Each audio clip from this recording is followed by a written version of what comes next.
जी, अस्सलाम वालेकुम participants. This is Professor Dr. Fozia Nas और today's topic for the lecture is types of research जिसको मैंने advanced research methods कहा है. These are qualitative and quantitative research methods. अभी आपका थोड़ी देर पहले मैंने ज्वाइन किया था तो बड़ी मज़े की आपकी कन्वर्सेशन चल रही थी. वेरी एक्साइटिंग और मैं बहुत खुश हुई हूँ कि आप लोग इतनी इंटरेस्ट ले रहे हैं कि हम अपने ये वाक़ई आपने बहुत अच्छी चीज़ हाइलाइट की कि हमारा एफएससी का स्टूडेंट जो है ना वो हम लूज़ करते जा रहे हैं और मैं अपने कॉलेज में मैं अब एफएससी के लिए कुछ स्ट्रेटजीज़ बना रही हूँ कि हम अपने स्टूडेंट को अट्रैक्ट करवाएं कि स्टूडेंट यहाँ पे आए ना.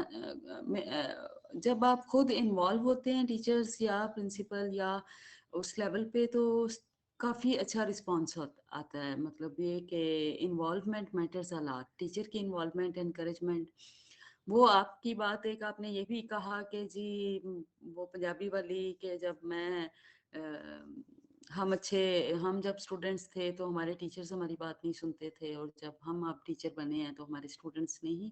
ऐसी बात नहीं है.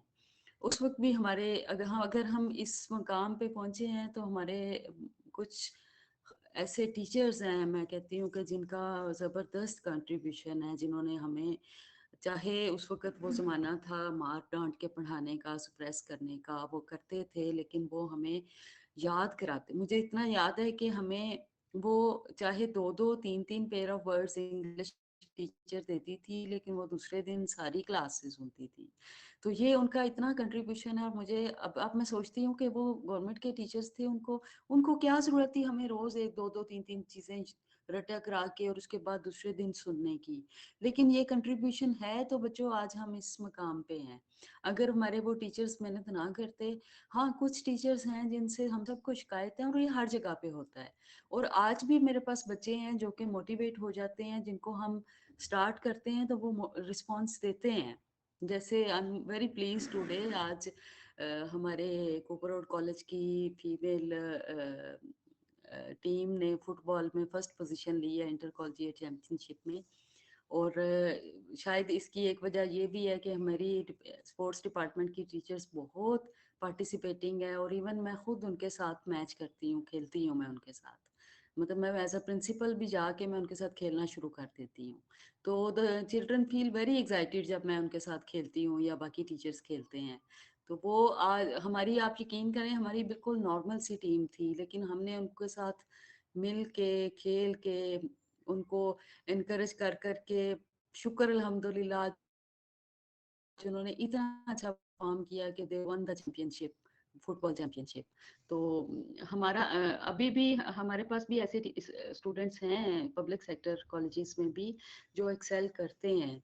और आप लोगों के लिए मेरी यही वही निदा भी यही कह रही थी. निदा इज़ माई लाइक बच्चों की तरह मेरे स्टूडेंट भी है. वेरी कॉम्पिटेंट, बहुत हार्ड वर्किंग, बहुत अच्छी बच्ची है. तो वो ठीक कह रही थी. आप इनिशिएटिव ज़रूर लें. अपने सेशंस को अपनी क्लास को इंटरैक्टिव बनाएं और बच्चों को स्टार्ट करें. जो मैं प्रॉब्लम फेस कर रही हूँ उसमें ये बच्चे क्लास जब जैसे ही को कॉलेज से निकल के स्कूल से के माहौल से निकल के वो कॉलेज में आते हैं ना तो उनको पता चलता है कि क्लास बंक कर सकते हैं. कंट्रोल नहीं है इतना. वो चीज़ ज़रा कंट्रोल करें. उनको क्लास को इंटरेस्टिंग बनाएं और उनको उधर ही अगर वो नहीं घर से पढ़ के आते कोई बात नहीं वहाँ ही उनसे रीडिंग कराएं. उनको कहें कि वहाँ ही क्वेश्चन फॉर्मुलेट करें और एक दूसरे से क्वेश्चन करें और आप भी उनको पार्टिसिपेट करें और उनके आंसर्स दें. चलें अब स्टार्ट करते हैं. मेरा टॉपिक से मैं हट गई हूँ, सॉरी थोड़ा सा.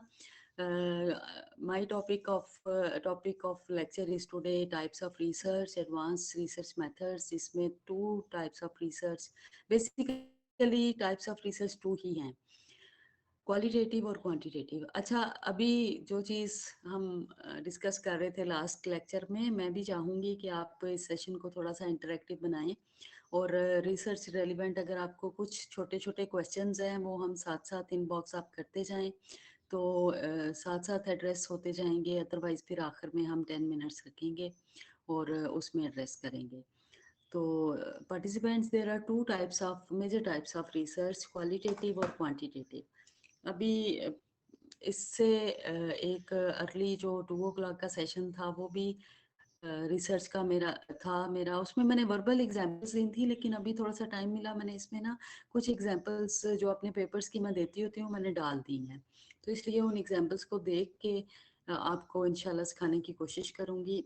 टेक्निकल चीज़ें हैं, 2 टाइप्स ऑफ रिसर्च अभी मैं स्टार्ट भी इसी से करती हूँ कि रिसर्च कितनी ज़रूरी है।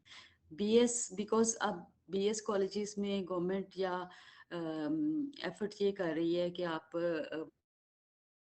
वहाँ पे ऑलमोस्ट हर इलाके में बीएस कॉलेजेस हों, और बीएस क्योंकि रिसर्च बेस्ड प्रोग्राम है, इसलिए रिसर्च से इंट्रोड्यूस होना और रिसर्च को स्टडी करना टीचर्स के लिए बहुत ज़रूरी है, otherwise teachers can't be compatible with the standards of research and standards of universities, कि हमारे कॉलेजेस एफिलिएटेड होते हैं यूनिवर्सिटीज़ के से, और इन्हीं रिसर्च पे बेस करके आप फिर आगे पब्लिकेशंस की तरफ जाते हैं और आपके फर्दर आप करते हैं। इवन आप क्योंकि लेक्चरर्स हैं और आप में से बहुत सारे बच्चे एमफिल अपना एमफिल भी कर रहे होंगे, अपनी पीएचडी भी कर रहे होंगे, तो उनके लिए भी ये जानना बड़ा ज़रूरी है कि रिसर्चेस की टाइप्स और उसको आगे से किस तरह से उसके मेथड्स हैं।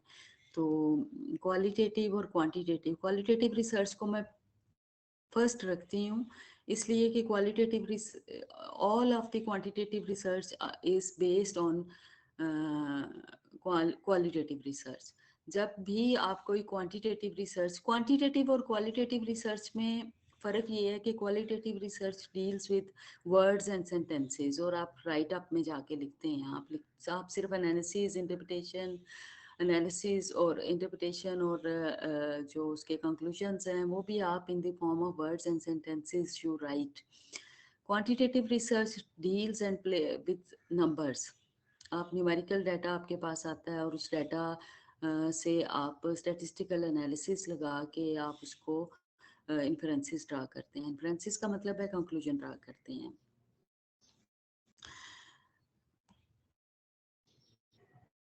क्वांटिटेटिव डाटा में जितनी भी आप क्वेश्चनेयर या असेसमेंट मेजर्स या इन्वेंटरीज चेकलिस्ट जो भी आप यूज़ करते हैं ना, they are based on qualitative research. आपसे पहले आप जो ऑनलाइन ले लेते हैं या ऑथर से मंगवा लेते हैं क्वेश्चनेयर, तो वो ऑलरेडी क्वालिटेटिव रिसर्च के थ्रू डेवलप हुए होते हैं, और उसके थ्रू वो साइकोमेट्रिक प्रॉपर्टीज़ उनकी डिटरमिन करके उनको उनके नॉर्म्स डेवलप करके तो उनको अपलोड कर दिया जाता है गूगल पे, या फिर ऑथर के पास होते हैं और आप लोग उनसे ईमेल के थ्रू ले लेते हैं।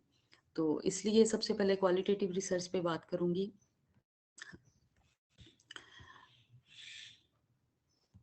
अच्छा, क्वालिटेटिव रिसर्च को पढ़ने का एक और भी फ़ायदा है, क्वांटिटेटिव क्वालिटेटिव। अगर कुछ ऐसे टीचर्स हैं जो कि बात ये करते हैं कॉलेजेस में कि भी हमने तो रिसर्च ना पढ़ी है, ना हम आगे पढ़ा रहे हैं, ना हमारे कॉलेज जो हैं वो बीएस हैं, और हमें क्या फ़ायदा होगा कि हम रिसर्च पढ़ रहे हैं। तो बच्चों, इसके मतलब पार्टिसिपेंट्स, इसका फ़ायदा ये है कि आप जब रिसर्च का मतलब ये है कि आप you search the solution of some problem.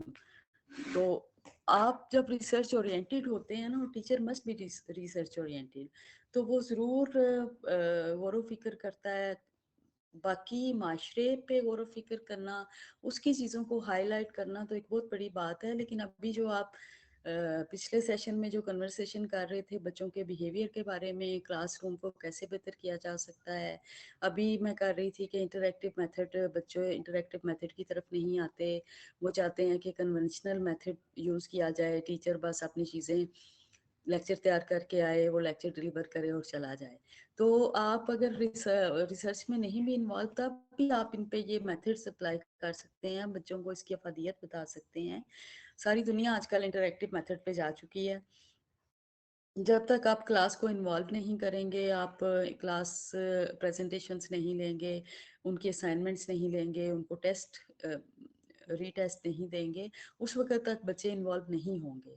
तो आप उन पे लिखें, उनको असेस करें। ये भी एक एज अ टीचर आप रिसर्च कर रहे हैं कि कौन से मेथड से बच्चे बच्चे का स्कोर अच्छा हो जाता है, बच्चे का बिहेवियर अच्छा हो जाता है।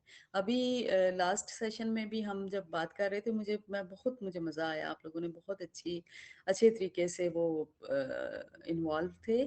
तो उसमें देखें आप इस चीज़ को समझते हैं कि बच्चों को इन्वॉल्व करने के लिए हमें एफर्ट करनी पड़ेगी टीचर्स को। तो अगर आप डायरेक्ट रिसर्च एक्टिविटी में इन्वॉल्व नहीं भी हैं, तब भी आप लिखें, आप बच्चों को लिख के कन्वे करें, उनको मॉरल लेक्चर दें, उनकी मॉरल ट्रेनिंग भी करें। बीइंग टीचर हमारा सिर्फ ये काम नहीं है कि हम उनको सिलेबस ख़त्म करवाएं और बस क्लास ख़त्म कर दें। सिलेबस किताबें पढ़ के बच्चे अक्सर कर ही लेते हैं, लेकिन मेरा ख़्याल है कि टीचर की बेसिक ड्यूटी है कि उनकी मॉरल ट्रेनिंग करनी। ख़ास तौर पे इस वक्त जो हमारे माशरे या हमारे न्यू जनरेशन जिस तरफ जा रही है, तो आपको एज अ रिसर्चर और as a teacher, as a mentor उनको चेंज करना है। तो this is the basic change is the basic goal of research. Research जो है इज़ अ कंटिन्यूअस प्रोसेस, जो कि जारी रहता है, जो कि कभी रुकता नहीं है, इसलिए इसका नाम रिसर्च है। री का मतलब है दोबारा और सर्च का मतलब है तलाश करना, यानी बार बार आप वो मेथड यूज इस्तेमाल करें जो जिससे आपकी प्रॉब्लम सॉल्व हो। तो रिसर्च में जब आप इस चीज़ पे पहुंच जाते हैं कि आप बच्चों का बिहेवियर चेंज करें, तो आप रिसर्च का हाईएस्ट गोल अचीव कर लेते हैं। अभी मैं आपको स्लाइड दिखाती हूँ, जिसमें ये 4 गोल्स ऑफ रिसर्च हैं, जिसमें फर्स्ट डिस्क्रिप्शन है, सेकंड एक्सप्लेनेशन है, थर्ड प्रेडिक्शन है और फोर्थ चेंज है। तो ये उन लोगों के लिए जो डायरेक्ट या सब लोगों के लिए, अगर हम डायरेक्ट रिसर्च में इन्वॉल्व भी हैं, तो बेसिकली जो हाईएस्ट गोल ऑफ रिसर्च है that is to change behaviours.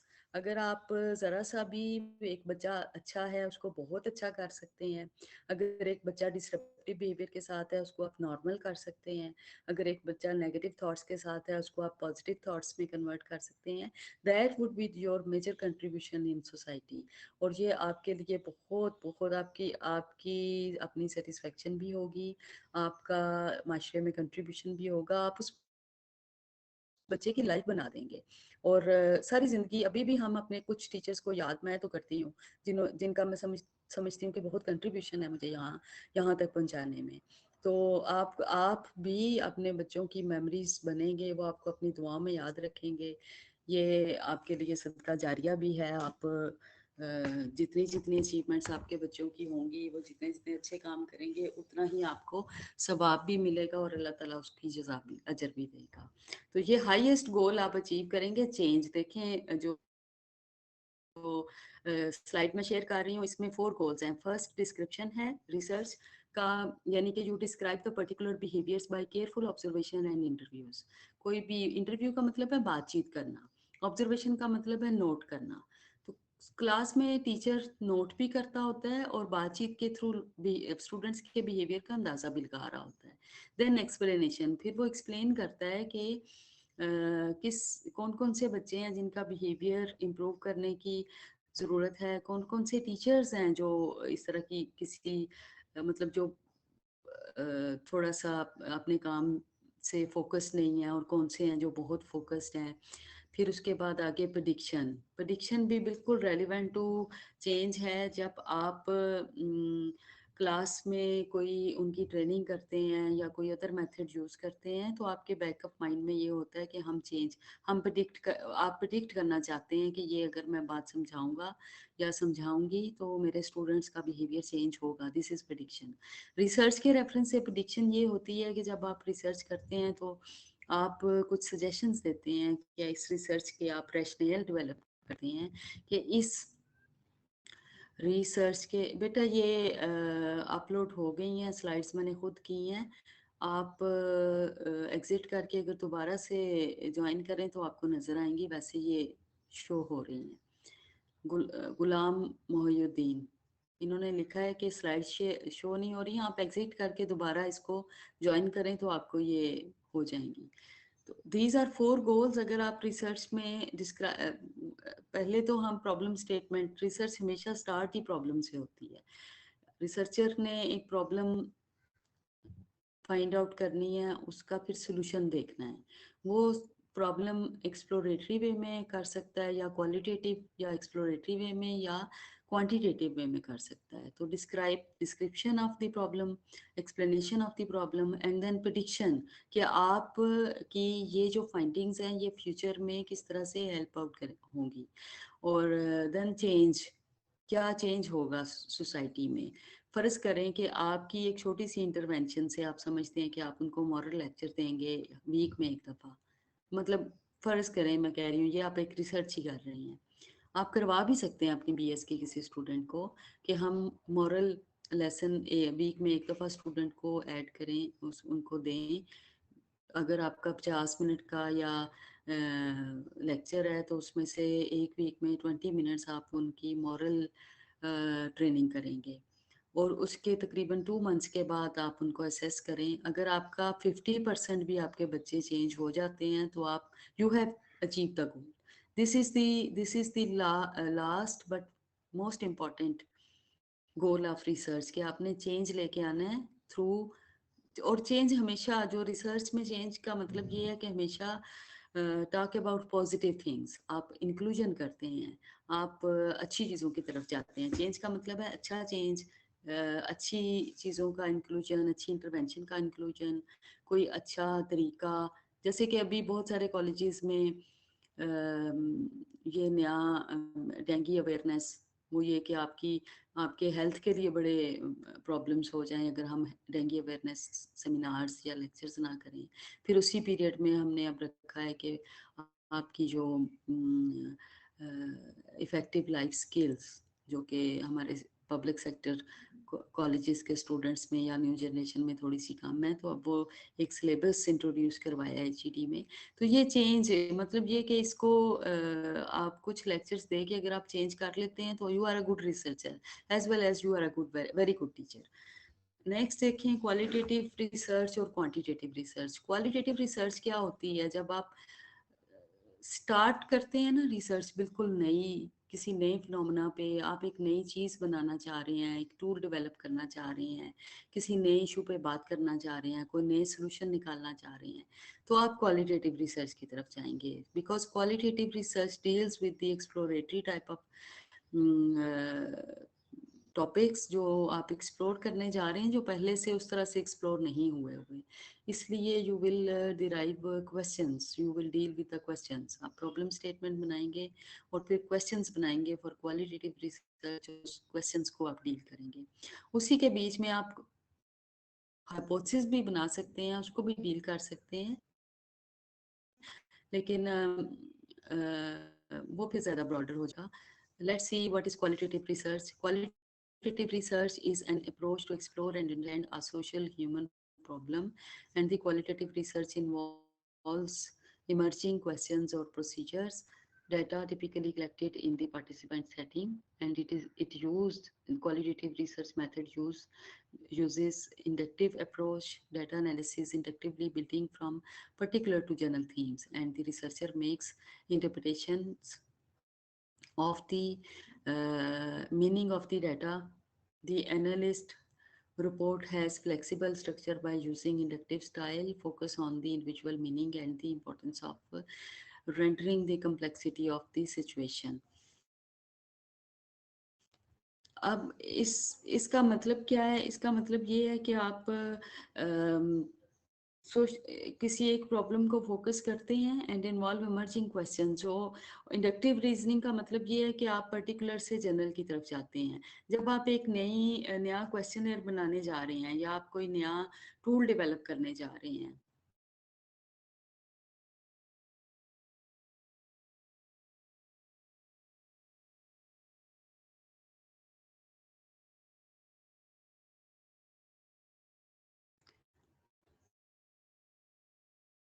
अच्छा, ये ऑर्गेनाइजर्स ये यासिर साहब कह रहे हैं कि जो मैं लेक्चर दे रही हूँ वो वाली स्लाइड्स शेयर नहीं हुई, जबकि स्लाइड्स तो मैंने खुद शेयर की हैं अभी गूगल ड्राइव पे। नहीं, आप डायरेक्ट इस पे देखें जो मैं कर रही हूँ, और ये मैं ऑर्गेनाइजर्स को भी सेंड कर देती हूँ, आप प्लीज़ इनसे वही शेयर करें। जी जी मैम, आप हमें सेंड कर दें, हम गूगल ड्राइव में रख देंगे। वैसे आपकी स्लाइड स्क्रीन पे शेयर हो रही हैं। शेयर हो आप रही है कंटिन्यू ना, करें। तो अभी मैं अपना लेसन डिस्टर्ब नहीं करती, मैं इसको कंटिन्यू करती हूँ और इसके जी जी फौरन मैम, बाद आप में आपको। कंटिन्यू करें, जब जी आपका सेशन खत्म हो जाएगा फिर आप मुझे सेंड कर दीजिएगा। जी ठीक है इंशाल्लाह।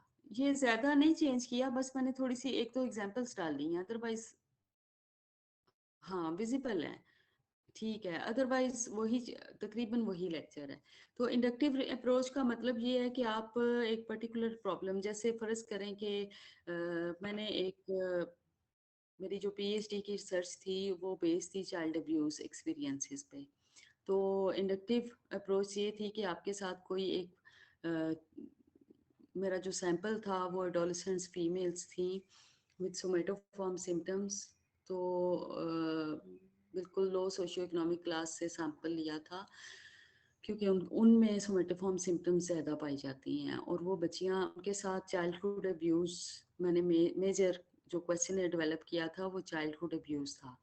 तो अब वो चाइल्डहुड अब्यूज़ क्वेश्चन जो है उसके शुरू में हमने फिर पर्टिकुलर, यानी कि हमने नाशुक्वार वाक़यात से स्टार्ट किया। हमने ये नहीं किया कि हम उससे शुरू से ही पूछना शुरू करते हैं कि आपको फिज़िकल अब्यूज़ हुई, क्या-क्या मारपीट हुई, क्या-क्या किया किसी ने, या हमने उसको साइकोलॉजिकल अब्यूज़ से स्टार्ट कर दिया या सेक्सुअल अब्यूज़ की तरफ चले गए। ऐसा नहीं, हमने सिर्फ़ एक पर्टिकुलर चीज़ को नाशुक्वार वाक़यात, अगर हमने इससे स्टार्ट किया और अगर बच्चे ने आगे रिस्पॉन्ड किया और उसने कहा कि हाँ मैं एक्सपीरियंस करती थी और मेरे साथ ये होता था, फिज़िकली मेरे पेरेंट्स या कोई रिश्तेदार मुझे या बड़े बहन भाई मुझे अब्यूज़ करते थे, फिज़िकली बीट करते थे, तो फिर उससे आगे फिर हम क्वेश्चंस करते थे।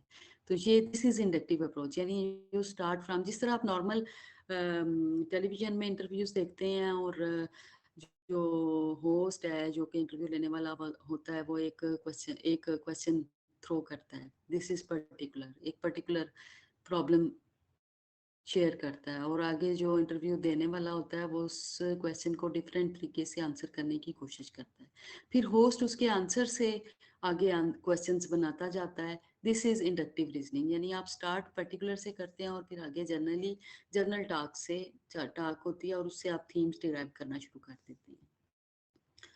Then qualitative research is a descriptive and exploratory research with a narrative information under less structured conditions. Structured narrative information का मतलब ये है कि it is a type of storytelling method, जिसके आप कोई स्टोरी नैरेटिव या कोई स्टोरी बयान कर रहे हैं या कोई वाक्य बयान कर रहे हैं ना, दिस इज वाक्य या उसको वो नैरेटिव, वो that is called narrative information, बयान करना, स्टेटमेंट देना, अपना पॉइंट ऑफ व्यू देना। और लेस स्ट्रक्चर्ड कंडीशन का मतलब ये है कि आप लेबॉर्ट्री में नहीं कर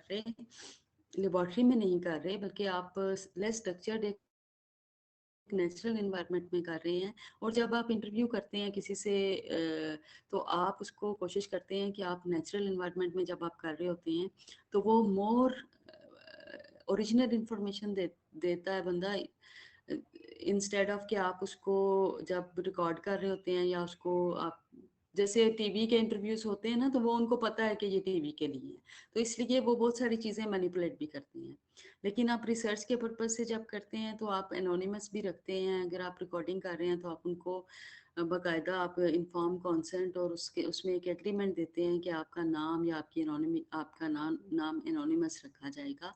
तो उसमें ज़्यादातर लोग जो हैं पार्टिसिपेंट्स, अगर उनको एनोनिमस होने की श्योरिटी दिलवा दें तो वो अपने ओरिजिनल फीलिंग्स या ओरिजिनल चीज़ें शेयर करते हैं। तो नैरेटिव मीन के वो अपने साथ जो कुछ हुआ होता है वाकया, जैसे कि मैंने ये किया था, चाइल्डहुड अब्यूज इंटरव्यू डेवलप किया था, तो ये बड़ी सेंसिटिव इंफॉर्मेशन थी।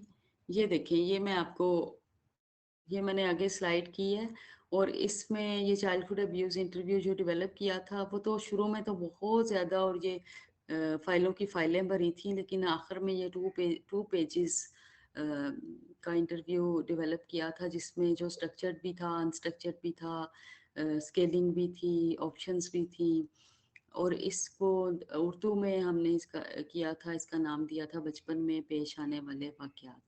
और फिर स्टार्ट किया था कि मैं बिल्कुल इनडायरेक्टली स्टार्ट किया था, लाइक ऐसे डायरेक्ट नहीं किया था कि आपके साथ क्या-क्या हुआ, आप मुझसे शेयर करें। हमने स्टार्ट बिल्कुल इनडायरेक्टली किया था क्योंकि हम बड़ी सेंसिटिव पॉपुलेशन से डील कर रहे थे और एडोलेसेंट्स से, और एडोलेसेंस वो पीरियड है जहाँ पे बच्चे बहुत सेंसिटिव होते हैं।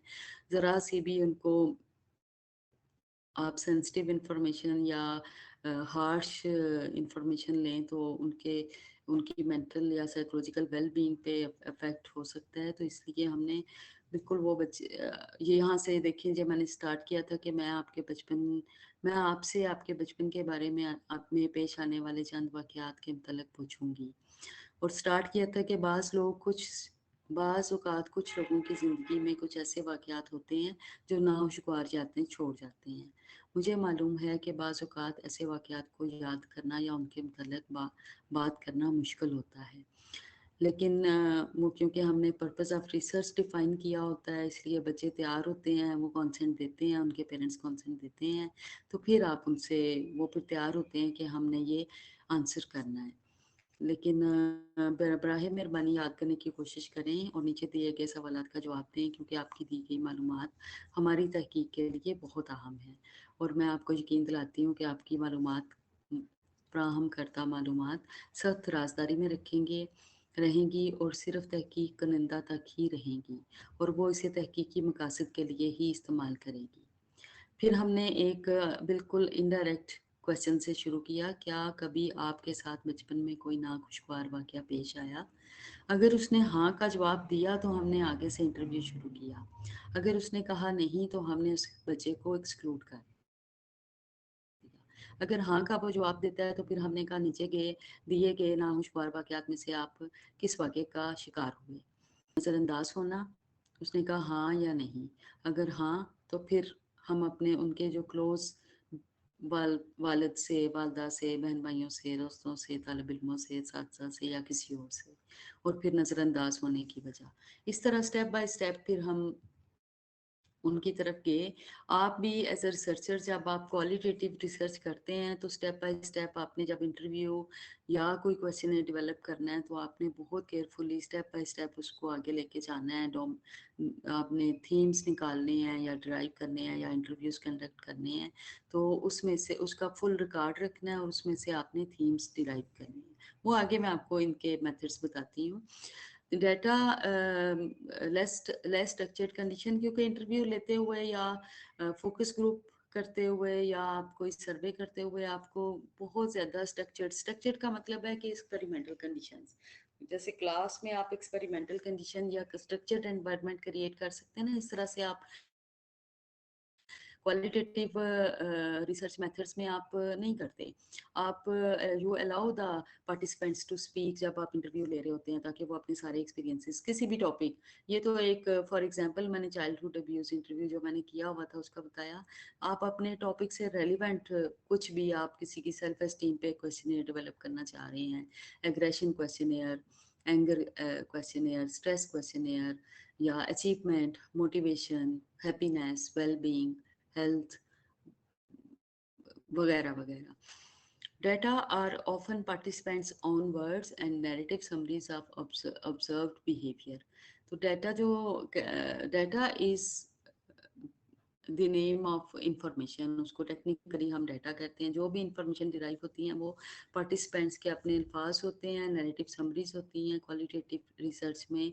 और या फिर आप अगर ऑब्जर्वेशन टेक्निक यूज़ कर रहे हैं तो आप ऑब्जर्व कर रहे होते हैं डिफरेंट चीज़ें। ऑब्जर्वेशन टेक्निक ज़्यादातर छोटे बच्चों के साथ यूज़ की जाती है क्लासरूम बिहेवियर चेक करने के लिए, क्लास में डिस्टिंक्शन करने के लिए कि कोई बच्चा प्रॉब्लम तो नहीं क्रिएट कर रहा, कौन सा बच्चा हेल्पफुल है वगैरह वगैरह। Purposes are describing conditions, exploring associations, formulating theories and generating hypotheses.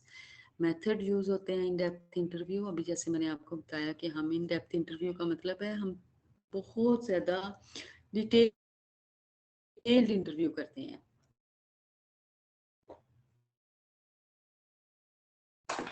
अगर आप कोई क्वेश्चन डेवलप करने जा रहे हैं या स्केल डेवलप करने जा रहे हैं तो आपने बहुत डिटेल्ड इंटरव्यूज़ करने हैं ताकि उस जो कंस्ट्रक्ट जिस कंस्ट्रक्ट के बारे में आप क्वेश्चनेयर या स्केल डेवलप करने जा रहे हैं उसके बारे में कोई भी इंफॉर्मेशन छूटनी नहीं चाहिए। ऑब्जर्वेशन है, फोकस ग्रुप है, फोकस ग्रुप आगे डिटेल से मैं बताऊंगी।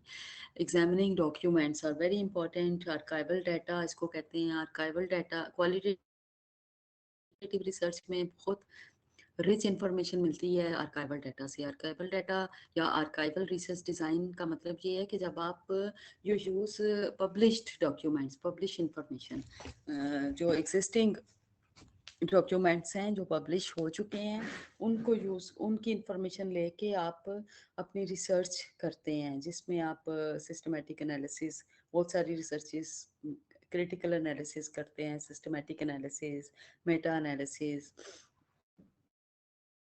आर्काइवल डाटा का मतलब आर्काइवल डाटा की भी बहुत इम्पोर्टेंस है कि हम टेम्पोरल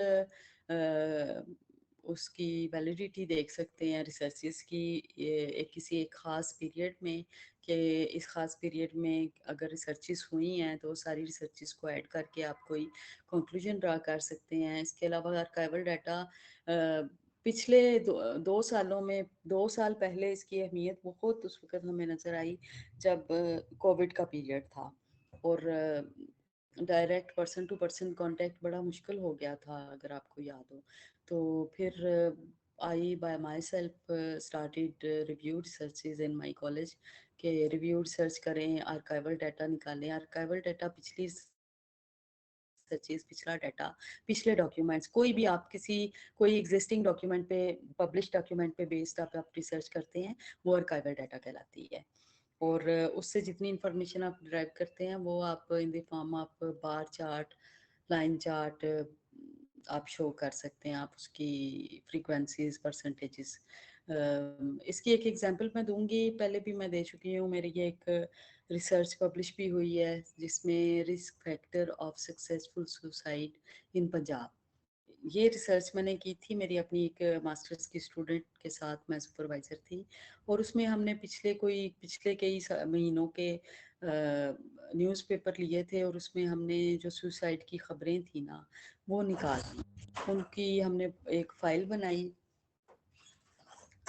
बनाई और उसमें हमने डे टू डे पे 4 इंफॉर्मेशन निकाली। एज, जेंडर, रिस्क फैक्टर था चूंकि, तो रिस्क फैक्टर का मतलब ये है कि रीजंस रीजंस ऑफ सुसाइड, और फिर मेथड। तो ये मेरा पेपर पब्लिश भी है, अगर आप इसको टाइप करें तो आपको ऑनलाइन गूगल पे मिल जाएगा। थोड़ा सा उसकी भी रिजल्ट्स मैंने इसमें ऐड किए हैं, आप इसमें देखें कि ये जो रिस्क फैक्टर्स हैं ये इन the form of frequency and percentages हमने देखे कि क्या क्या थे। डोमेस्टिक डिस्प्यूट्स, डोमेस्टिक प्रॉब्लम्स थे, उसके बाद ये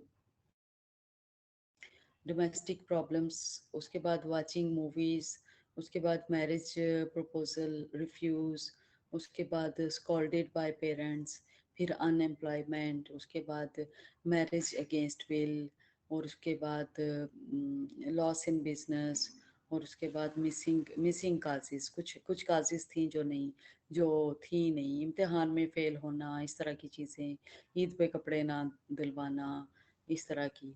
और आगे mode of suicide wise frequencies and percentages, ये मेरा पब्लिश्ड पेपर है, इसमें से आप देखें हमने बड़ी यूज़फुल इंफॉर्मेशन थी और हमने बार चार्ट से इसको देखा। तो buried alive, hanged, poison pills, pistol firing, उसके बाद जम्प्ड, उसमें एसिड ले लेना वगैरह वगैरह। तो आप इसको डिटेल से देख सकते हैं अगर आप, if you are interested just to learn how to use archival data. आप सिर्फ क्या आर्काइवल डाटा यूज़ करके आप उस वक्त, क्योंकि और बच्चा, क्योंकि हमारे कॉलेज में, फीमेल कॉलेजेस में ना, मैं प्रेफर करती हूँ कि बच्चों को, लड़कियों को मैं बाहर ना जाने दूँ ज़्यादातर। बीएस के बच्चियां जो है ना, ज़्यादातर मैं कोशिश करती हूँ कि अगर वो बाहर किसी इंस्टीट्यूशन में गई हैं तो वो उसी इंस्टीट्यूशन में जाएं जो मेरी जानने वाले हैं, ताकि किसी गलत जगह पे ना चले जाएं, या बच्चे इस तरह, या फिर यूनिवर्सिटीज़ या किसी कॉलेजेस में जाएं ताकि वो थोड़ा सा सिक्योर माहौल होता है। तो इसलिए अगर आप आर्काइवल डाटा पे जाएं तो बच्चे बहुत अच्छी यूज़फुल रिसर्चेस कर सकते हैं।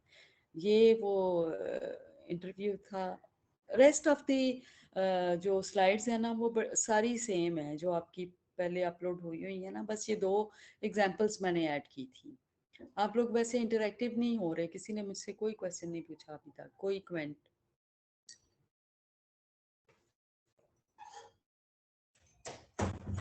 आप लोग हैंड रेज ना करें क्योंकि आपके माइक्स बंद हैं। आप मुझे इनबॉक्स कर लें, मीटिंग चैट में आप लिखते जाएं, तो उसको मैं रीड करती जाऊंगी, आपको आंसर भी देती जाऊंगी जी। क्वालिटेटिव रिसर्च मेथड्स में द केस हिस्ट्री या केस स्टडी या case history design is a very important. Observation या इंटरव्यू के थ्रू आप करते हैं। This is a retrospective description of an individual case condition to answer questions, can focus on the group or institution or community, एक family पे bye, ये usually किसी एक बंदे की केस स्टडी हम कर सकते हैं। या एक जैसे साइकोलॉजिस्ट क्या करते हैं, एक डिप्रेशन का पेशेंट आया है तो उसको इंटरवेंशन, उसकी फर्स्ट इंटरवेंशन से पहले उसका स्कोर ले लिया डिप्रेशन पे, फिर इंटरवेंशन यूज़ की, उसके बाद फिर दोबारा उसका स्कोर ले लिया और ये देखा कि क्या उसका डिप्रेशन रिड्यूस हुआ है या नहीं। इसका मतलब है कि जो इंटरवेंशन उसने यूज़ की है वो इफ़ेक्टिव है। और फिर 3 या 4 सिटिंग में अगर उसका डिप्रेशन दूर हो गया है काफ़ी ज़्यादा, तो वो इफ़ेक्टिव है। दिस इज़ केस स्टडी, यानी आप उसको एक केस के तौर पे ले रहे हैं। केस हिस्ट्री मीन्स कि आप पिछली उसकी उस पे जाएँ, वो लाइव लोगों की भी होती है। आप पिछले वाक़यात से सुनते हैं कि किस वजह से डिप्रेशन शुरू हुआ, या कोई डिसरप्टिव बिहेवियर है क्लास में बच्चे का, तो उसको उसको भी आप इंटरव्यू कर सकते हैं, उस पे रिसर्चेज़ भी कर सकते हैं। या फिर ये कि क्वालिटेटिव रिसर्च में केस हिस्ट्री डिज़ाइन यूज़ करते हैं हम लीडर्स को, जैसे कायदे आज़म पे रिसर्च करनी रहमतुल्लाह अलैह, या अल्लामा इकबाल पे, तो आप फिर उनके जो पब्लिश्ड आर्काइवल डाटा है, उनके पब्लिश्ड लेटर्स हैं, कम्युनिकेशन स्टाइल है उनका, उनकी स्पीचेस, उनके कंटेंट्स, स्पीचेस का जो कंटेंट एनालिसिस है वो आप करेंगे, उनकी ऑटोबायोग्राफी या उनकी बाकी जो लोगों ने बुक्स उनके ऊपर लिखी हैं वो आप केस हिस्ट्री डिज़ाइन कहलाएगा। Can focus on by using qualitative और क्वांटिटेटिव अप्रोच, दोनों आप यूज़ कर सकते हैं। मिक्स्ड मेथड इसको कहते हैं। When you are using both qualitative and quantitative research design, you will call it mixed method research design. लेकिन बीएस की जो रिसर्च है, कॉलेज की रिसर्च है, आई विल रेकमेंड कि आप किसी एक मेथड की तरफ फोकस रखें। आप किसी एक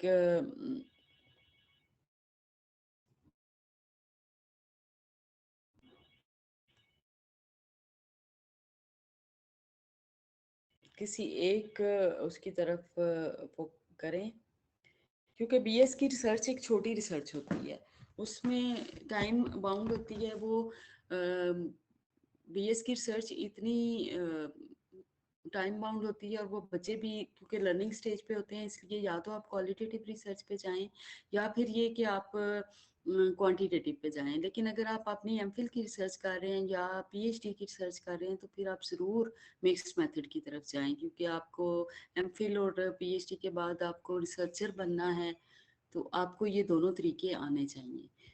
थोड़ा सा चैट की तरफ जाते हैं। कैमरा डिसेबल कर दें, मेरा तो डिसेबल ही है बेटा, मैंने अपनी तरफ से किया हुआ है। आगे देखें। How can we use quantitative research in languages like Urdu, English? बिल्कुल आप यूज़ कर सकते हैं। उर्दू में जैसे कि आप शायरी का कंपैरिजन करते हैं, तो आप मेटाफर्स देख सकते हैं कि किसने विट पे आप कर रहे हैं, मज़ाक पे कर रहे हैं, तो आप उसको क्वांटिफाई कर सकते हैं कि किस शायर ने, आप अगर 10 मज़ाहिया शायरों का आपस जो मज़ाक निगा रहे हैं, या पता नहीं, आप मुझे आई डोंट, मैं उसकी टर्मिनोलॉजी से यूज़ कर रही हूँ या नहीं, लेकिन अगर आप इंग्लिश लिटरेचर के हैं तो इंग्लिश में आप राइटर्स को कंपेयर कर रहे हैं, तो उसमें आप उसको क्वांटिफाई कर सकते हैं। जिस तरह अभी ये मैंने फ्रीक्वेंसी या परसेंटेजेस की, इस तरह से आप टेबल्स या लाइन चार्ट के थ्रू या बार चार्ट या पाई चार्ट बना सकते हैं, या फिर आप उर्दू में आप किस तरह की आप रिसर्चेस करते हैं, जैसे शायरी पे आप करते हैं या आप उस पे नैरेटिव स्टोरीज पे करते हैं, तो आप डिफरेंट लोगों का कंपैरिजन इन टर्म्स आप कर सकते हैं कि किसने क्या चीज़ यूज़ की, किसने कितनी इम्प्रेसिव की, किसने वगैरह वगैरह आप कर सकते हैं अगर आप इसको करना चाहते हैं। साइंस इन जनरल, साइंसेस में भी जब आप कंपैरिजन करते हैं केमिकल्स का, मैंने कोल टेक्नोलॉजी डिपार्टमेंट में भी पढ़ाया हुआ है, एमफिल के स्टूडेंट्स को रिसर्च कराई हुई है। तो वहाँ पे जब वो कोल को मेजर करते थे, उसकी क्वालिटीज़ को मेजर करते थे, तो उनको इन टर्म्स ऑफ न्यूमेरिक्स वो डिस्क्राइब करते थे और उसके ऊपर टी टेस्ट या कोरिलेशन या रेग्रेशन ज़रूर लगाते थे। तो आप साइंसेस में यूज़ कर सकते हैं बिल्कुल। उसके बाद ये रहनुमाई फरमाएं कि इंटरमीडिएट की सतह पर हम बिलखुसूस आर्ट के निसाब को मद्देनज़र रखते हुए तहकीक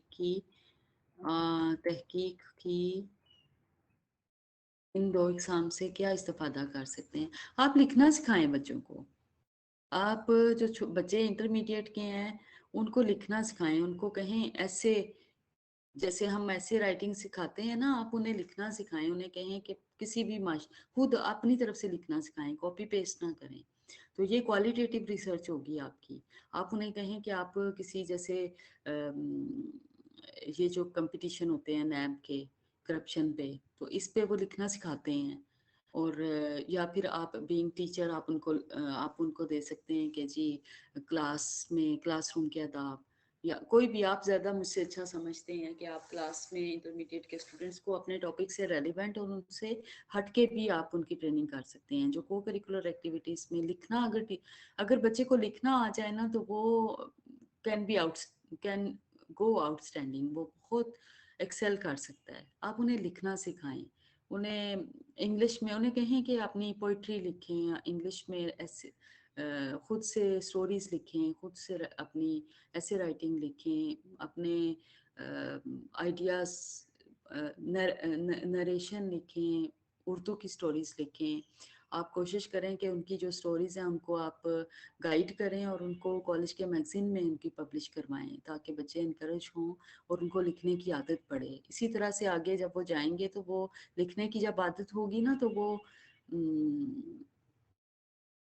बड़े अच्छे तरीके से वो रिसर्च को हैंडल कर पाएंगे। कभी कभी शायद मैं उर्दू की नहीं हूँ, लेकिन मैं सोचती हूँ कि हम ना कॉपी पेस्ट ही, ज़्यादातर चीज़ें जो हम सीखते हैं वो कॉपी पेस्टेड ही होती हैं। क्यों पता नहीं, अब मैं ये ठीक हूँ या गलत हूँ। आप में से बहुत सारे उर्दू के टीचर होंगे कि हमने जो गोरों ने इस्तिलाहें यूज़ की थी, टर्मिनोलॉजी, वार्म वेलकम, क्योंकि आप देखें जो कॉन्टिनेंट, यूरोप कॉन्टिनेंट है या अमेरिका है या कनाडा या स्कैंडिनेवियन है, तो वो तो वहाँ पे तो क्योंकि जो स्प्रिंग है या समर है, उसको तो बकायदा सेलिब्रेट किया जाता है। वो तो इतना उनका विंटर लंबा होता है और इतना डिप्रेसिंग होता है कि उन्होंने ये इस्तिलाहें वार्म वेलकम, हम गर्म जोशी।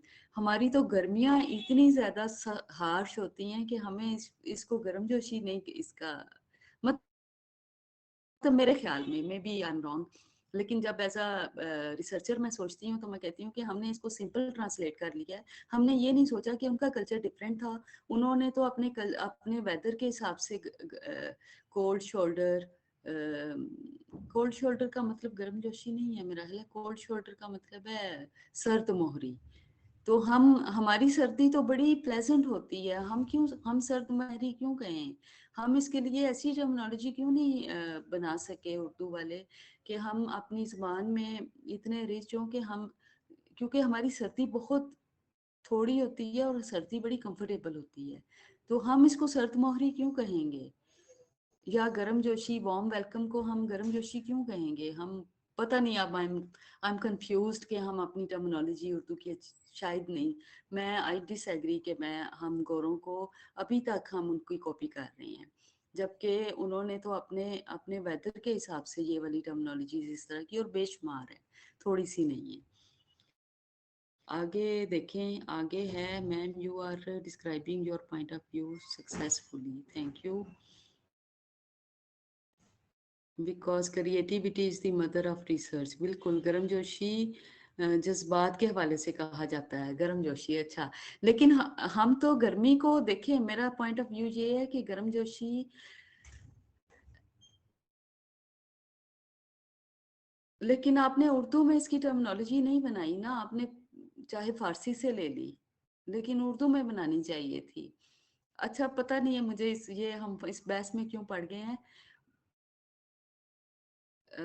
जज्बात के हवाले से मेरा सिर्फ मतलब ये है कि वहां पर विंटर सीजन हार्श होता है, तो वो हर ठंडी चीज को नेगेटिव सेंस में करते हैं, जैसे कि कोल्ड शोल्डर, जैसे कि, और गर्मियों गर्मियों के वेदर को वहाँ पे बहुत सेलिब्रेट किया जाता है, तो वो अच्छी वार्म वेलकम या इस तरह वो ना वार्म उसको करते हैं। तो हमारा क्योंकि सर्दियों का मौसम बहुत अच्छा होता है और गर्मियों का मौसम बहुत हार्श होता है, तो हमें अपनी टर्मिनोलॉजी यूज करनी चाहिए थी, बस दैट्स इट।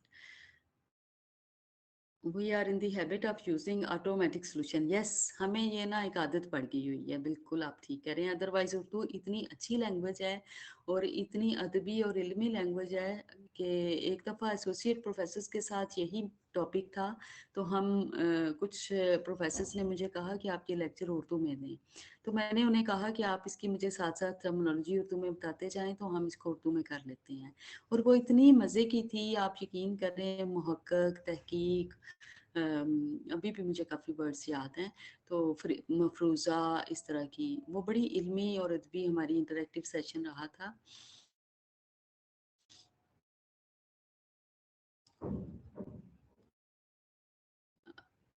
करें तो मैं शायद इसका माइक अभी थोड़ी देर में ओपन करते हैं आपके, अभी ज़रा मुझे लेक्चर दे लेने दें।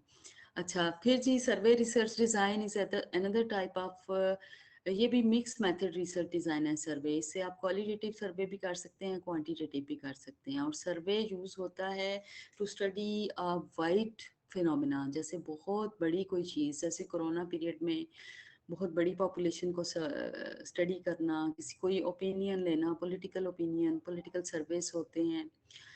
To obtain the information on political opinions, consumer preferences, consumer mean जो ये बिजनेस कम्युनिटी खरीद परचेज उनकी प्रोपेगेंडा करते हैं कि ये चीज़ अच्छी है, बार बार एडवर्टाइजमेंट करनी, कंज्यूमर के माइंड को चेंज करना, हेल्थ केयर और related needs by studying the whole population with respect to certain sociological, जी मैं sorry anthropological for interruption.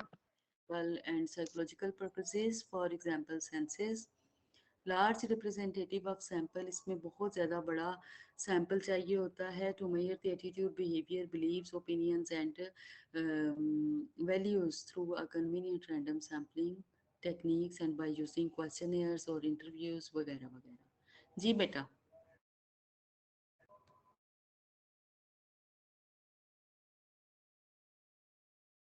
Hello. Ji ma'am. जी जी। जी आपने कुछ कहा। जी मैं ये कहना चाह रहा था कि आप अपनी ये स्लाइड कंप्लीट कर लें और पार्टिसिपेंट को 10 मिनट की नमाज की ब्रेक दे देते हैं। अजानें भी हो रही हैं, पार्टिसिपेंट कमेंट भी कर रहे हैं। जी चलिए ठीक है। जी जी मैम। ठीक है, मैं बस 2 मिनट में इसको कंप्लीट करके, अब ये जाने हो रही हैं, मैं बस इसको कंप्लीट करती हूँ। तो large representative sample to find out about attitudes, behaviours, beliefs, जहाँ पे आपने बहुत बड़ी पॉपुलेशन से लेना हो और आपके पास प्री डिटर्मिन क्वेश्चनेयर और इंटरव्यू क्वेश्चनेयर हो, स्केल्स हो, तो फिर आप ये लार्ज स्केल सर्वे कर सकते हैं। आजकल ये बड़ा इजी है। आजकल गूगल सर्वे, इंटरनेट की वजह से गूगल सर्वे डेवलप हो जाता है, उसका एक लिंक होता है जो कि आप हज़ारों लोगों तक भेज सकते हैं, और वो कहीं भी बैठे हुए हैं, वो उस लिंक पे अपना क्वेश्चन फिल करते हैं, सबमिट करते हैं और डाटा आपके पास आ जाता है। मैं जब जब मैं अपना पोस्ट डॉक कर रही थी तो यूके में मैंने यही मेथड यूज़ किया था, क्योंकि मैं स्टडी कर रही थी well being of UK, health risk, behaviour and well being of UK university students and Pakistan university students. तो पाकिस्तान में जितने मेरे स्टूडेंट्स थे उन्होंने बड़ी मेरी हेल्प की। वही गूगल सर्वे लिंक हम भेजते जाते थे, मैं वहाँ यूके से, और यहाँ वो फिल करके मुझे सेंड बैक करते थे। तो ये बहुत आजकल तो बड़ा क्विक ये क्विकली आप बहुत लार्जर डाटा ले सकते हैं। Gathering quantifiable data by behaviours help to test hypothesis. जी, ये हाइपोथेसिस टेस्टिंग के लिए भी यूज़ हो सकता है और उसके लिए भी क्वेश्चन एड्रेस करने के लिए भी। Survey can be structured, semi structured and unstructured. मेरा ख्याल है ये काफ़ी इम्पोर्टेंट है, इसको हम ना नमाज के बाद करते हैं।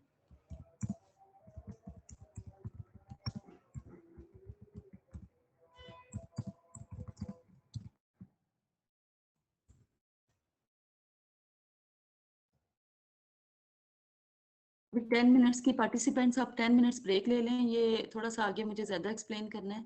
बस आने हो रही हैं, मैं I will be back after 10 minutes. जी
जी अस्सलाम वालेकुम। जी मैम आप कंटिन्यू करें।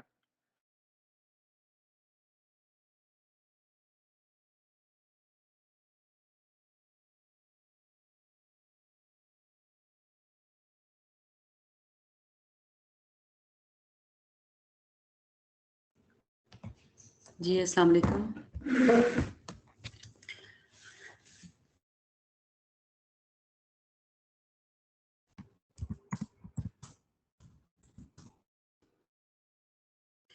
Let's start. यहाँ से हमने स्लाइड नंबर 10 से द सर्वे कैन बी, हम सर्वे के बारे में बात कर रहे थे। Structured, semi structured, unstructured with the clear purpose and standardised questions. Survey methods also use person to person, telephonic survey, emails, letters, hospital, patient, schools वगैरह वगैरह। अब ये जैसे मैंने आपको अपना क्वेश्चनर दिखाया था ना, बिल्कुल ये पीछे मैं आपको बताती हूँ। ये this is semi structure interview. Semi structure का मतलब ये है कि आपने जो सर्वे में जो क्वेश्चन आप पूछना चाह रहे हैं वो आप पहले स्ट्रक्चर्ड कर लें, फॉर्म करें और उनके रिस्पॉन्स ऑप्शंस भी दें, हाँ नहीं, या ऑप्शंस दें, जेंडर, मेल फीमेल, एज जो स्पेसिफाई आपने करनी है वो, उसके बाद स्टेटस, फिर आपका क्या जो भी आप आगे करना चाह रहे हैं उसका सारे क्लोज एंडेड क्वेश्चंस उसको कहते हैं आंसर। रिस्पॉन्स ऑप्शन जब आप दे देते हैं ना तो उसको कहते हैं close ended question. Semi structured जो मैंने आपको दिखाया दैट वाज सेमी स्ट्रक्चर्ड। कुछ की मैंने ऑप्शंस दे दी थी और कुछ मैंने ओपन छोड़ दी थी कि जो पार्टिसिपेंट अपनी ओपिनियन दे, ताकि उसकी उसकी जो ओपिनियन है दैट इज़ इम्पॉर्टेंट उसके लिहाज से। तो आपने अपने सर्वे क्वेश्चनर को खुद डिटर्मिन करना है कि आप किस किस्म का सर्वे करना चाह रहे हैं। क्या वो क्लोज एंडेड स्ट्रक्चर्ड होगा, सेमी स्ट्रक्चर्ड होगा, या टोटली अनस्ट्रक्चर्ड होगा। लेकिन अनस्ट्रक्चर्ड जो है वो बहुत मुश्किल होता है उसको हैंडल करना in terms of interpretation and analysis. और ये कि फिर आप वाइड रेंज नहीं कर सकते, आप फिर बहुत थोड़े लोगों पे अप्लाई कर सकते हैं। सर्वे आजकल बहुत आसान, अभी मैंने जैसे आपको बताया था कि ईमेल्स के थ्रू, टेलीफोन, व्हाट्सएप आजकल आ गए हैं, गूगल लिंक आप भेजते हैं और आप बहुत सारे पार्टिसिपेंट्स को कैटर कर लेते हैं।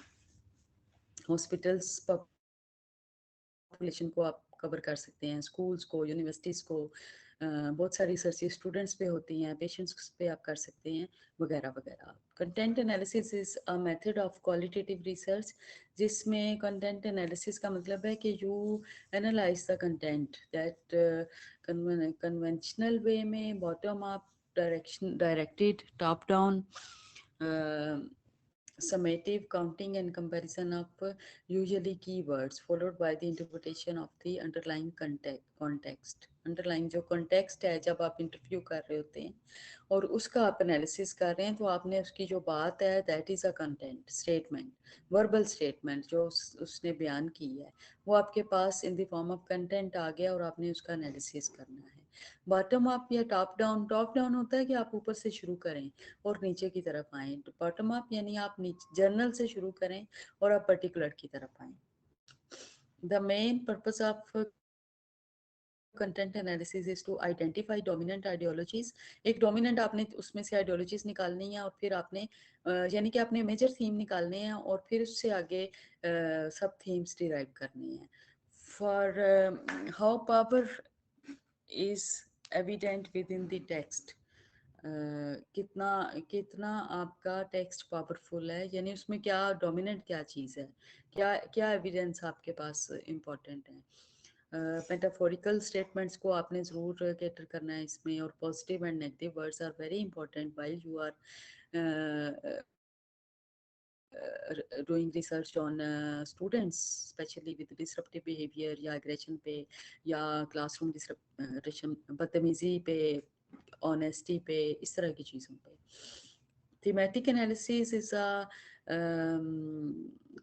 ये भी मतलब क्वालिटेटिव एनालिसिस हैं according to your research problem और क्वेश्चंस और उस टाइटल। ये थोड़ा थोड़ा इसमें चेंज है, जिसमें थीमेटिक एनालिसिस में आप आइडेंटिफाई करते हैं, एनालाइज करते हैं, रिपोर्ट करते हैं pattern with in the detailed and complex data, और इनिशियली यू जनरेट कोड्स आपने ज़रूर कोडिंग ज़रूर करनी है। आप कोई भी मेथड यूज़, कंटेंट एनालिसिस कर रहे हैं, discourse analysis,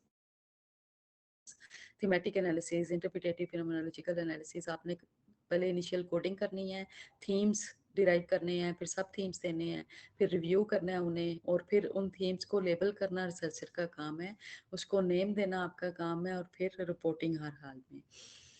IPA interpretative phenomenological approach है, जब आप यू स्टडी ह्यूमन एक्सपीरियंसेस और आप ह्यूमन एक्सपीरियंसेस को एक्सप्लोर करते हैं, यू वांट टू बहुत बहुत सारे कल्चर्स या लोगों के बीच में सिमिलैरिटीज एंड डिफरेंसेस, जब आप फोकस ग्रुप कर रहे होते हैं, आप कोई एक आइडिया फ्लोट करते हैं, और फोकस ग्रुप में एक्चुअली 3 से 10 12 लोग होते हैं, तो उनसे आप ना एक एक ही कमरे में एक एक जगह पे एक एनवायरनमेंट में आप उनसे ओपिनियन लेते हैं उसके बारे में।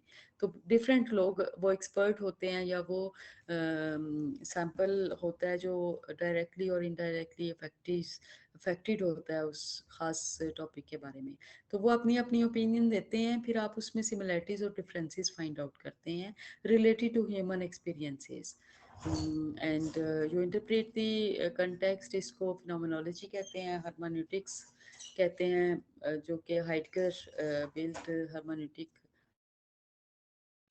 tradition concerned with the interpretation of text. Geography mean from up particular cases, detail of particular cases rather than formulating general laws. Grounded theory भी ऑलमोस्ट क्वालिटेटिव स्टडी है, लेकिन this grounded theory is use to compare cultures and languages, जहाँ पे आपने cultures को compare करना होता है, और आपने मेथड वही है, आपने कोडिंग करनी है, उसके बाद सिलेक्शन करनी है, फिर आपने थीम्स जनरेट करने हैं, एनालिसिस करने हैं, कैटेगरीज, वही थीम्स को यहाँ पे कैटेगरीज कहा गया है, मेकिंग कैटेगरीज। और theoretical sampling through comparative analysis है, थ्योरेटिकल सैचुरेशन और थ्योरेटिकल सेंसिटिविटी। थेरीज वैसे डेवलप करने के लिए ये यूज होता है। And then some approaches to qualitative data analysis, ये सारी मैंने अभी डिफाइन की हैं। डिस्कोर्स एनालिसिस है, इसमें डिस्कोर्स का मतलब है कि आप इंटरव्यू या लैंग्वेज या उसको उसकी कन्वर्सेशन का एनालिसिस करते हैं। And then strengths and weaknesses of qualitative research design, इसमें आप डिटेल्ड इन डेप्थ स्टडी कर सकते हैं ह्यूमन बींग्स की पर्सनल एक्सपीरियंसेस की, उनकी useful study for the limited cases, number of cases in depth, and describe the complex phenomena, generate theories. और उसके बाद लेकिन इसकी वीकनेसेस ये हैं कि आप बहुत एक्सपर्ट होना चाहिए रिसर्चर को, क्यों, because it has less control and results can not be generalise, क्योंकि ये थोड़े थोड़े लोगों के एक्सपीरियंसेस हैं, आप उसको जनरल पॉपुलेशन पे जनरलाइज नहीं कर सकते। Another problem is credibility of the information, क्या वो ठीक इंफॉर्मेशन दे रहे हैं या वैसे ही कहानियाँ तो नहीं बना रहे। It's a time consuming of course, फिर डाटा एनालिसिस मुश्किल होता है इसका, और अगर सब्जेक्टिव बाइसेस को कंट्रोल ना किया जाए रिसर्चर की, तो वो इन्फ्लुएंस हो सकती हैं। The other method is quantitative research, in which that involves measurement of some outcomes using numerical data under standardized condition. Usually data is gathered on 4 scales: nominal, ordinal, interval and ratio. Nominal scale is used when जब आप naming कर रहे होते हैं, categorical data को use कर deal करना चाह रहे हैं, जैसे कि gender, employment status, marital status, ये नॉमिनल डाटा। ऑर्डिनल डाटा जब आपकी रिस्पॉन्स ऑप्शंस ऑर्डर में होती हैं, लाइक आप उनको एक ख़ास ऑर्डर में मैयर करते हैं, लाइकेट स्केल आप कह सकते हैं, या स्केलिंग आप कर देते हैं, मोर, मोस्ट, लेस वगैरह वगैरह। फिर इंटरवल या रेशो, जिसमें आप काउंटिंग कर लेते हैं। रेशो तो ratio scale is a mathematical scale, जिसमें आप हाइट, वेट, एज नंबर्स के साथ आपके पास आ जाती है। दिस इज का interval and ratio scale deals with continuous data. उसके बाद properties of scientific method is systematic empirical क्वांटिफ जो क्वांटिटेटिव मेथड है, this is systematic empirical controlled critical examination of hypothetical propositions. Hypothesis को ये डील करता है, इसलिए ये लिखा है इसने, associate you can find the researcher can find association और causation among the natural phenomena by using control. Scientists conduct experiments or by manipulating independent variable to determine their effect. इसमें डिपेंडेंट वेरिएबल्स को भी आप कर सकते हैं। And scientific research में concepts are defined operationally. Operationally defined का मतलब ये है कि आप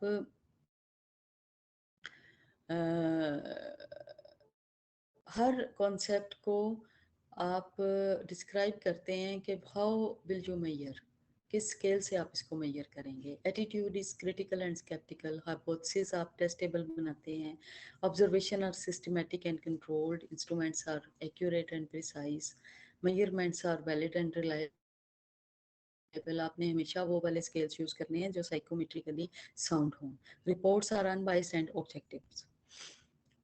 इसमें कोरिलेशनल रिसर्च मेथड्स है to explore the relationship between independent variable and dependent variable. Sometimes when you use pure correlational research method, they are called predictors and outcomes. जब आप regression analysis की तरफ जाते हैं तो prediction की तरफ आप जाते हैं। It's continue conditions to determine cause and effect relationship. Covariation. The cause must occur before an effect does or time order relationship। कोवेरिएशन साथ साथ या टाइम ऑर्डर रिलेशनशिप, यानी कि cause should occur before the effect.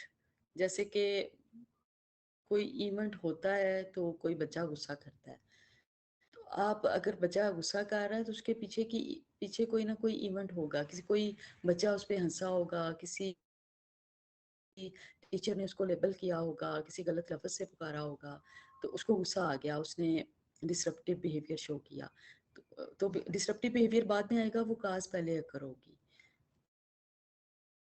Then Shaughnessy also use a term tertium quaid, a third person or third thing of intermediate character। इसका मतलब ये है कि there is some confounding variable or external variable, extraneous variable that is affecting the dependent variable other than independent variable।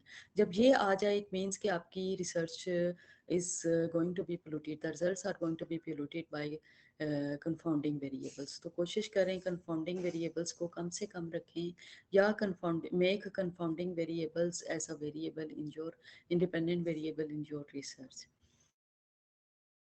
Cross sectional study.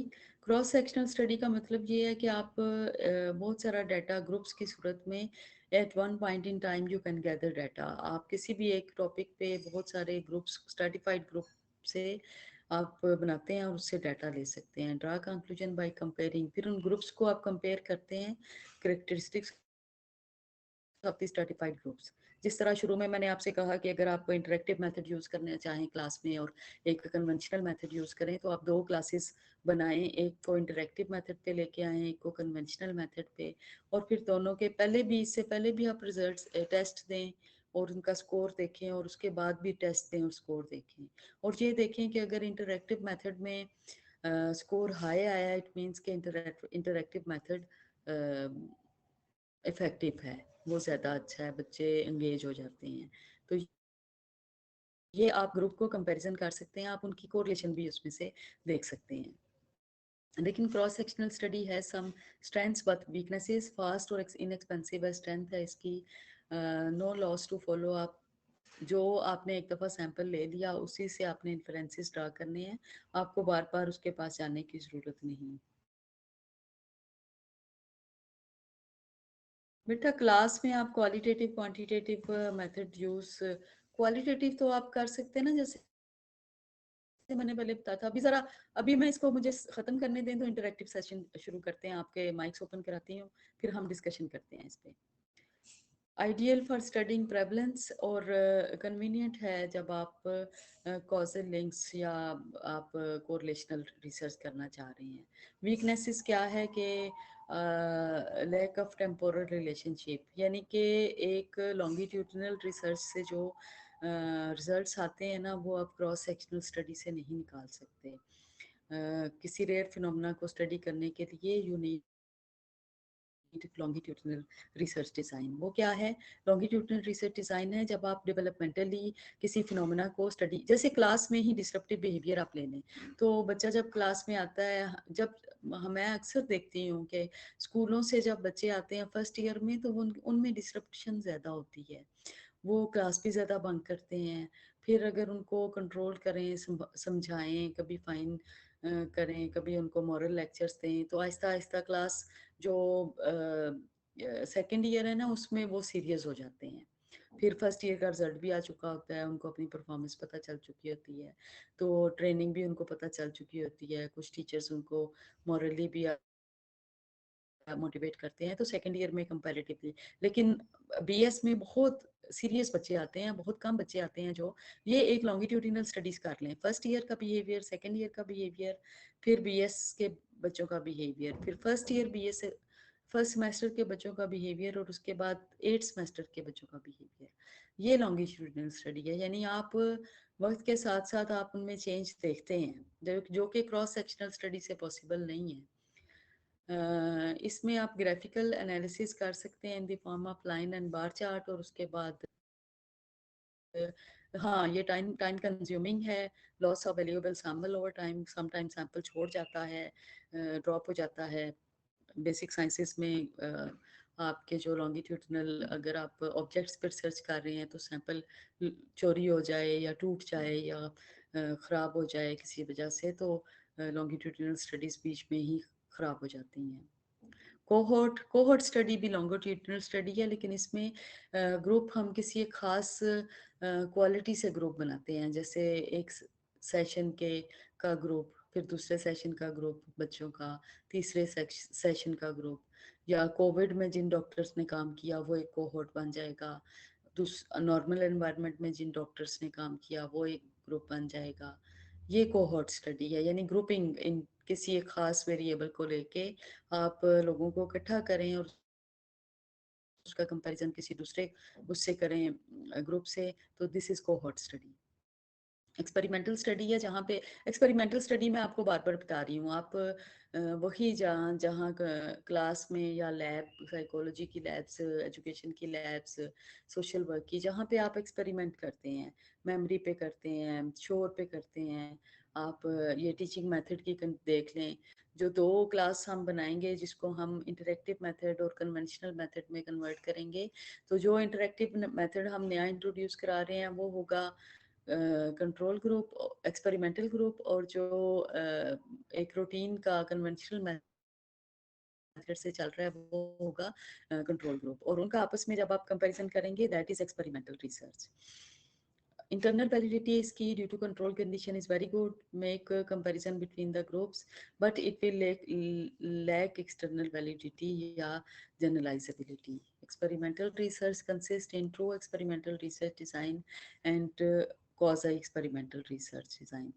इसकी efficacy है, effectiveness है।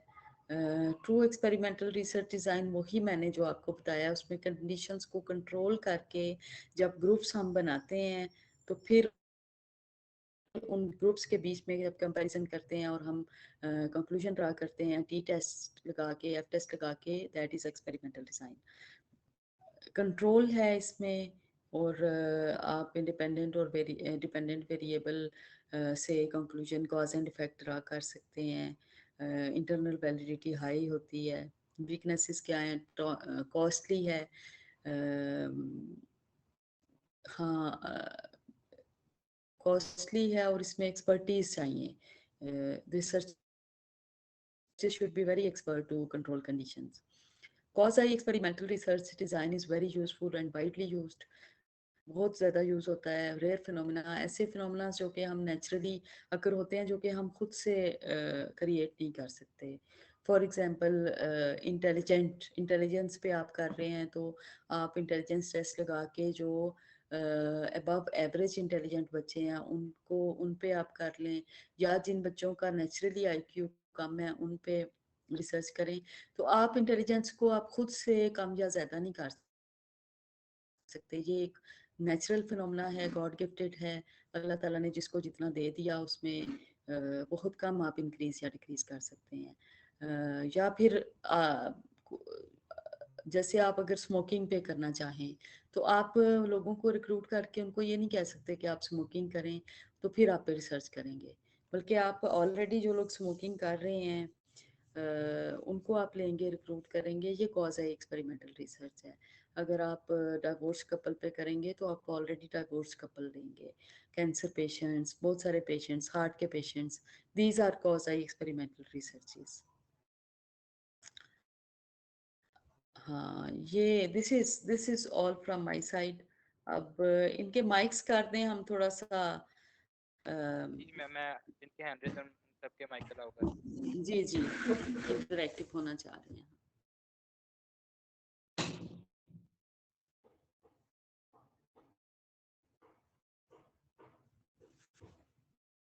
जी ma'am जिनके hand raise हैं उनमें से कुछ पार्टिसिपेंट के मैंने माइक अनम्यूट कर दिए हैं। जी, अस्सलाम ठीक है। अच्छा वालेकुम। ये पहले वालेकुम अस्सलाम जी। मैं मोहम्मद राशिद बात कर रहा हूँ मैं। माशाल्लाह आपने बहुत अच्छा पढ़ाया और हमने बड़ी तवज्जो के साथ लेक्चर सुना है। बहुत लेकिन मैम शुक्रिया। जिस तरह मतलब हमें बाकी लेक्चर्स की समझ आ जाती है, तो ये हमें थोड़ा-सा जब हमें हमें पहले भी रिसर्च के टॉपिक पे जब पढ़ाया जाता है, तो हमें रिसर्च का टॉपिक इतना मुश्किल क्यों लगता है? मतलब हमें 100% समझ नहीं आती इन चीज़ों की। तो इसके बारे में क्या आप सजेस्ट करेंगी कि कहाँ हमारी कमज़ोरी है कि हमें रिसर्च के टॉपिक की उस तरह की समझ हालाँकि हम तहकीक कर लेते हैं, किसी भी टॉपिक पे हो अच्छी कर लेते हैं। लेकिन जब तहकीक के हम पढ़ते हैं ना एसओपीज़ की तहकीक किस तरह कुछ चीज़ों की हमें वो ज़्यादा क्लैरिटी के साथ समझ नहीं आती। ये ज़रा हमें थोड़ा-सा डिस्क्राइब कर दीजिएगा। बेटा रिसर्च जो है that is a technical subject. हमेशा जहाँ पे जी। टेक्निकलिटीज़ आती हैं ना, वहाँ पे आपको समझने में प्रॉब्लम आती है। और हुँ, ख़ास तौर पे अगर वो आप आपसे रेलेवेंट थोड़ी-सी भी डेविएट करें ना, जैसे अब मेरे लिए बड़ा मुश्किल है कि मैं इकोनॉमिक्स पढ़ूँ या इकोनॉमिक्स की टर्मिनोलॉजीज़ को याद करूँ या समझें कि आप जो जैसे बेसिक साइंसेज़ हैं उनके टूल्स को याद करूँ या कोई ये टेक्निकल जो सब्जेक्ट्स होते हैं ना उनको याद करना थोड़ा-सा मुश्किल नामुमकिन नहीं है क्योंकि हम काफ़ी सारी चीज़ें समझते हैं एज़ अ रिसर्चर शायद हम वो क्लास में कर भी रहे होते हैं। लेकिन क्योंकि लेक्चर में टेक्निकल टर्म्स यूज़ करके आपको पढ़ाया जाता है, वो आप जनरली आप कर रहे होते हैं, उन टेक्निकल टर्म से अगर आप अवेयरनेस आपकी नहीं है या आपने वो लफ्ज़ नहीं सुने हुए तो उनको याद करने में थोड़ी-सी प्रॉब्लम होती है। आप याद कर लें अगर आपने आपने माशाल्लाह से बड़ा अटेंटिवली लेक्चर सुना है, 50% तो आपको याद हो गया होगा।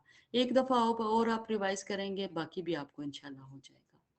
तो ये और जो इसको स्लाइड्स हैं प्रैक्टिकली प्रैक्टिकली आप यूज़ करें इसको अपने स्टूडेंट्स को रिसर्च में इन्वॉल्व करें, रिसर्च करें, लिखें, स्टूडेंट्स को भी आदत डालें लिखने की, खुद भी लिखा करें।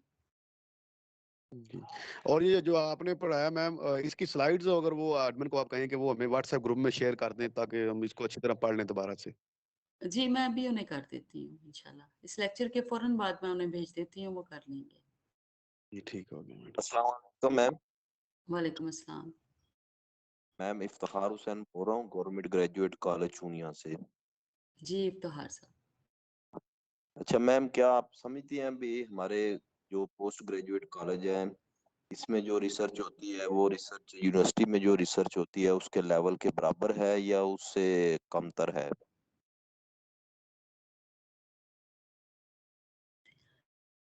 हाँ। मेरा अपना जो एक्सपीरियंस है ना मैं I have been involve in research since 2005 जब मैं लेक्चरर थी तब मैंने थीसिस कराने शुरू कर दिए थे बच्चों को क्योंकि हमारे थीसिस हमारे कॉलेजेस एफिलिएटेड होते हैं यूनिवर्सिटी से तो मेरा ख्याल मतलब मैंने कभी भी किसी भी और मैंने डिफरेंट कॉलेजेस में सर्व किया है मैंने किसी एक या दो कॉलेजेस में मैं स्टिक नहीं रही फिरती रही हूँ। तो मेरा तो ख्याल है कि हमारी रिसर्चेस कंपैटिबल होती हैं और हमारे स्टूडेंट्स भी माशाल्लाह से काफ़ी मेहनत करते हैं और काफ़ी अगर थोड़ी सी अच्छा साथ साथ फिर मज़े की बात ये थी कि क्योंकि मैंने 2005 में पीएचडी स्टार्ट कर दी थी, तो वो जो कुछ यूनिवर्सिटी में हो रहा था वो हम खुद भी कर रहे थे और जहाँ मैं गई हूँ वहाँ मेरे साथ भी टीचर्स जो हैं कुछ एमफिल कर रहे हैं, कुछ पीएचडी कर रहे हैं। तो स्टैंडर्ड का कोई मुझे नज़र नहीं आया कि कोई फ़र्क हो, है मेंटेन करते हैं हम। लाहौर में तो हम करते हैं। तो मैम जो लाहौर से बाहर के कॉलेजेस हैं वहाँ तो कोई ऐसी सहूलियात भी नहीं है, तो वो क्या करेंगे? वहाँ तो रिसर्च कराना ही बहुत बड़ा मुश्किल। आज कल तो आपकी नॉलेज जो है ना वो आपकी एक क्लिक पे है बेटा। मेरा ख्याल है आप मेरी बात समझ गए होंगे। हर किस्म की मैं आपको वीडियो मिलेगी, हर किस्म का आपको लेक्चर मिलेगा। आप कहीं भी बैठे हैं, किसी भी यूनिवर्सिटी का रिसर्च डाउनलोड करें, किसी भी टॉपिक पे डाउनलोड कर लें, आप रिसर्चेस पढ़ें। जी बिल्कुल ठीक सही कह रही हैं आप। जी शुक्रिया बस मैम। हमें ना इनिशिएटिव थोड़ा-सा लेना है। जी, ठीक। मोहम्मद इकबाल साहब ने किया है, नोमान ज़ैगम ने किया है, हाथ हैंड रेज़ किया हुआ है, नोमान ज़ैगम, इकबाल। काइंडली आपने इंट्रोडक्शन तो अपना करवाया था, सब्जेक्ट भी आपने बताया, वो हमें जरा बता दें सब्जेक्ट आपका कौन सा था, कौन सा है? मेरा मेरा बेटा मेरी पीएचडी अप्लाइड साइकोलॉजी में है, पोस्ट डॉक्टरेट मेरा यूके से है साइकोलॉजी में ही, लेकिन मैंने 15 साल स्टैटिस्टिक्स पढ़ाया है और रिसर्च कराई है, रिसर्च का एक्सपीरियंस बहुत है।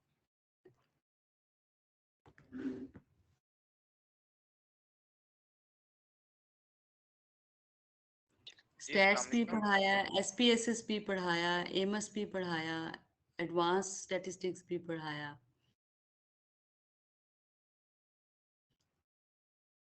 जी अस्सलाम वालेकुम। वालेकुम अस्सलाम। अजमल दानिश। अजमल दानिश साहब का मैं माइक अनम्यूट कर देता हूँ, फिर मैडम आपका टाइम भी अप हो गया है। ये लिए मैंने अजमल दानिश साहब का माइक अनम्यूट कर दिया है और सेशन का भी कंप्लीट होने का। बहुत देर से बारी आई, मैंने बहुत तवज्जो से आपकी बातें सुनी, बड़ी पुरअसर और आपने बड़े अच्छे तरीके से समझाया हमें, हमने तालिब इल्म के तौर पे बड़ा अच्छा सीखा। एक दो थैंक यू बातें सर। जो आपने की बड़ी अच्छी थी उर्दू के हवाले से। मैं भी उर्दू का तालिब इल्म हूँ, मेरा डॉक्टरेट है कृषि यूनिवर्सिटी फैसलाबाद से और एमफिल है गवर्नमेंट कॉलेज लाहौर से। हम्म। गवर्नमेंट इस्लामिया कॉलेज सांगला हिल में मैं इस वक्त लेक्चर हूँ। तो आपने जी। कहा कि हमारे ये जो आपने टर्मिनोलॉजी की बात की थी वो बिल्कुल आपकी बात थी। हमारे यहाँ जितनी भी ये जो टर्मिनोलॉजी है ये नौआबादियाती है। हम बहुत सी हमारी सोचें जो हैं वो हमारी जो मकामी हुकूमतें थी उनसे मुतासिर हैं। हम मखलूक थे, वालिद थे। तो देखिए एक टर्म हम यूज करते हैं सुरखरू होना, कामयाब जी। होने के। तो ये जो हमारा हुक्मरान था अंग्रेज, गोरा चिट्टा खूबसूरत, और उसका चेहरा जो था वो कामयाबी की अलामत था, उसका दबदबा, उसका रोब। तो ये टर्मिनोलॉजी हमारे यहाँ हो गई। और बदकिस्मती से हम स्याह फाम थे, और या कह लें कि हमारा वो नहीं था फिजिकली, हमारा वो स्ट्रक्चर और वो चेहरा और वो रंग। तो हमारे यहाँ जिसको कहा जाता है कि इसको थोड़ा सजा देनी है या जलील करना है, तो इसके लिए टर्म यूज की जाती थी कि इसका मुंह काला कीजिए। ओए तो होए। ये नौ हाँ इबादियाती। बिल्कुल, देखें देखें अब आपने ये भी आइडेंटिफाई किया है, जबकि काला जी हाँ। कितना तो ये ग्रेसफुल रंग है और कितना खूबसूरत रंग है और काला। हाँ, हमें अपना तहकीक। हमें हमारे मैं आई वुड सजेस्ट, चलें आप उर्दू के यहाँ पे जितने भी लोग हैं आप लोग थोड़ा सा इस पे तहकीक इस पे करें कि हम अपनी उर्दू की टर्मिनोलॉजी, उर्दू को थोड़ा सा हम डेवलप करें। जायज है, बहुत सी चीजें ऐसी हैं बहुत जैसे सारी ऐसी। बहुत सारी चीजें हैं। अच्छा, अब हमारे यहाँ, अब आपने कहा तहकीक की तो बेतहाशा जरूरत है, तालीम में ताल्लुम में। वो हमारे अलामा तो कह गए कि शेर मर्दों से हुआ। आप हम मुसलमानों को तो शर्म आनी चाहिए ये मुंह काला कहना। काली कमली तो हुजूर हमारे करीम सल्लल्लाहु अलैहि वसल्लम ने काली कमली ली थी, तो हमें तो ये टर्मिनोलॉजी ऑल टुगेदर डिस्कार्ड करनी चाहिए ये वाली। मज़ूआत में अलम काले थे और हमारा तो खाने काबे का गुलाफ। लेकिन ये मैंने आपको बताया ना, वो अच्छा, अब हमारे यहाँ तहकीक की अहमियत का अंदाजा इससे कीजिए कि बहुत सा जो हमारे हिंदुस्तान के मुसलमानों की गुलामी का हल हमें बताया गया, तो अल्लामा फरमाते हैं कि शेर मर्दों से हुआ बेशाए तहकीक तही, रह गए सूफियों मुल्ला के गुलाम ऐसा की। तो तहकीक वो ऐसा एस्पेक्ट था, ऐसा एलिमेंट था कि जिसको हमने छोड़ा तो ज़वाल की तरफ आमादा हो गए। आज भी हमारा जो कह लीजिए कि हम जो दर-बदर की ठोकरें हैं मईशत में, सियासत में और साइंस में और जितने भी हमारे मैदान हैं दूसरे, उनमें आप जैसे लोग हों, हमारे जैसे तालिब इल्म भी साथ शामिल हो जाएँ, तो इंशाअल्लाह हमें वो हमारा खोया हुआ मकाम जो है वो मिल सकता है। आपका हमें ना बहुत जी बेटा, हमें इन्वेंशंस की तरफ आना है, हमें अपनी यूथ को यूज़फुल बनाना है। कॉलेज में आप अपने स्टूडेंट्स को टेक्निकल एजुकेशन साथ-साथ सिखाएँ, उन्हें कहें कि वो कहीं भी से भी सीखें लेकिन टेक्निकल एजुकेशन स्किल्ड हों, अपने आप को स्किल्ड करें। बस यही सॉल्यूशन मुझे नज़र आ रहे हैं। आपका बहुत शुक्रिया जी। खुदा आपको सलामत थैंक यू बेटा। अस्सलाम वालेकुम मैम। जी बेटा, खादिम हुसैन। मैं जी, मोहम्मद खादिम साहब। इकबाल बात कर रहा हूँ। अच्छा जी, इकबाल साहब। मैम आई एम सॉरी कि मैं आपका सारा लेक्चर नहीं